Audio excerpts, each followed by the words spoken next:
Well, first of all, thank you everyone for coming tonight. We really appreciate all of you being able to be here with us at Sanford House. We're so happy and so pleased to welcome Jeff J. here to Sanford House tonight.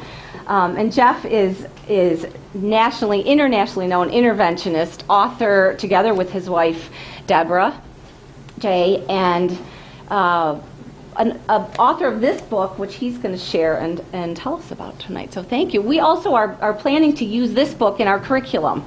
So we're really excited to have this resource and Jeff's story to help share our story here at Sanford and our mission. Thanks, Jeff. Thank you. Thank you. Well, I want to thank Ray and David for asking me to come tonight. I love Sanford House. It's a new program, and there's never been anything like it for women in Michigan, and I'm just so thrilled that they've managed to open it, and as you all see now, it's such a beautiful place, and it deserves all the success in the world. So I hope we all really get behind it because it deserves a really good clientele. So I'm going to talk a little bit about Navigating Grace, which is a departure from me, from my normal clinical books and the books that Deborah and I have written and Deborah has written. It's really a spiritual memoir, and it takes place during a slice of my life in 1990. In 1990, I was 9 years sober. Got sober, clean and sober in 1981. And a lot of things had happened. My father died an excruciating death. I was holding his hand when he died. My little brother committed suicide. My young marriage of that period broke up, and I needed to start over.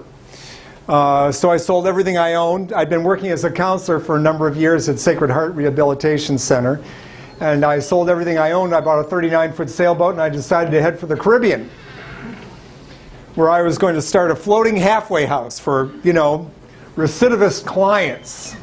And get them, hauling lines and cranking winches and going to meetings and, hard work, fresh air, that whole thing. None of that happened. Instead, on my way down, I was about 150 miles offshore off the Carolinas when I ran into a fearsome December gale, a terrible, terrible storm, and nearly died. I lost my power. So I had no navigation, no lights, no radio, no way to restart my auxiliary engine, no way to do anything, and the boat was breaking up. I was offshore for 7 days, and it appeared for certain that I was going to die. And I'll tell you, life looks very different when you are at that point when you're all alone and you're sure you're going to die. Things that you normally sweep under the rug, the regrets in life, all of a sudden they loom very large. Many of the people that I was grateful to for helping me, I couldn't really say anything. In fact, a lot of this book is about the people who were most helpful to me. And I'm going to read you some selections tonight about some of those people. Mary Butler, for one, a woman who was crippled by multiple sclerosis and was one of the most influential people in my early recovery.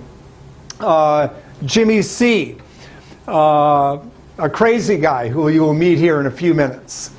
But really the book was written out of gratitude to them and to my family because left to my own devices, I would have killed myself out in San Francisco back in 1981.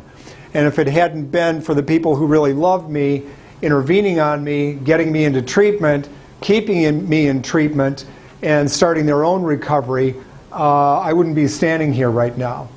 So in gratitude to all of them, I dedicate the book, and I want to thank you all for coming out.